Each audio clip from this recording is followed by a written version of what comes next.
गांव में हो रहे भूतों के आतंक के बारे में जब समर अनुपमा को इन्फॉर्म करता है तो चीजें बहुत ही ज्यादा कॉम्प्लिकेटेड हो जाती है, क्योंकि भाऊ बहुत ही ज्यादा मिसयूज कर रहा होता है अपनी शक्तियों का। और यहाँ से जो प्रॉब्लम्स क्रिएट होती है वो काफी मजेदार है। तो बात करें एपिसोड की स्टार्टिंग के, तो एपिसोड की स्टार्टिंग यहाँ फाइनली ट्रिप से ही होती है। फाइनली ये कैसे भी पहुंच तो जाते हैं सरिता घर पे, लेकिन ये इतनी ज्यादा हॉन्टेड होती है कि इनको हर एक पल में डर का ही सामना करना पड़ता है। इनको लगता है कि अब खेल खत्म होने वाला है। खैर जैसे तैसे समय बीतता है, रात बिताते हैं, लेकिन अब इनको समझ में आ चुका होता है कि कुछ गड़बड़ है यहाँ पे, क्योंकि वहां आने के बाद में सबको अपने अपने पुराने दोस्त जो मर चुके हैं वही लोग याद आ रहे होते हैं। ये बड़ा अजीब होता है अनुपमा के लिए भी, क्योंकि इसे समर याद आने लगता है। खैर बहुत रोती है, बहुत सोचती विचारती है, लेकिन अब इसे लगता है कि शायद अगर हो सकता है कि उसकी याद आ रही तो कुछ हिंट्स हो सकता है। लेकिन जैसे ही अब ये सो जाते हैं, नेक्स्ट डे होता है और सारी चीजें फिर से बेहतरीन होने लगती है इनके लिए। वही स्टोरी पूरी तरीके से चेंज हो जाती है। जस्ट अपोजिशन में हमें एक एक्स्ट्रा प्लॉट देखने को मिलता है, जहाँ पे अब कहीं ना कहीं बाबूजी की भी तबीयत खराब होने लगी है।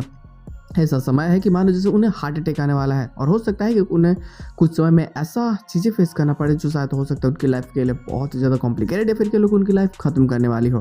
खैर इंसान में वहाँ पर होता नहीं, और वो भी जॉब के लिए बोल दिया होता है, तो ये भी जॉब के लिए कल से जाने वाला है। और फाइनली अब सारी चीज़ें बेहतरीन होने लगी है। लेकिन जैसे जैसे अब वसुंधरा सरापने लगती है, सबको उल्टी सीधी बातें बोलने लगती है कि जैसे अनुपमा ने उसके परिवार को कहीं ना कहीं बिखेर दिया है, लेके बाहर चली गई है, वैसे उसके साथ में भी होगा। वो भी अपना सब कुछ भूल जाएगी, सब कुछ बर्बाद हो जाएगा, वो कभी लौट के ना आए। उल्टी सीधी बातें बोलने लगती है। और हालांकि इसी के साथ में एपिसोड की एंडिंग करती जाती है, बट जो इसका पोस्ट सीन होता है वो काफी ज्यादा मजेदार हो जाता है। हमें यहाँ प्रकाश भाव को देखने को मिलता है। अब देखो यहाँ पे बंदा जब आता है तो पहले जो बातें चल रही है कि आत्माओं के संग्रह से जो भी मेल होता है वो सभी ये खुद ही कर रहा होता है। ये इंसानों की बलि चढ़ाता है और कहीं ना कहीं गांव में जो अपना दबदबा बना कर रखना चाहता है ये कर रहा है। हालांकि कुछ शक्तियां हैं इसके पास में जिसका मिसयूज करके ये सभी को बस दबाना चाहता है और यहाँ ये सब पे राज करना चाहता है। खैर इन सारी चीजों के बारे में दुर्गा पूजा में जब अनुपमा को पता चलता है तो बहुत अजीब लगता है, लेकिन उससे पहले समर इसके सामने आता है। मतलब कि जैसे मानो वो जिंदा है।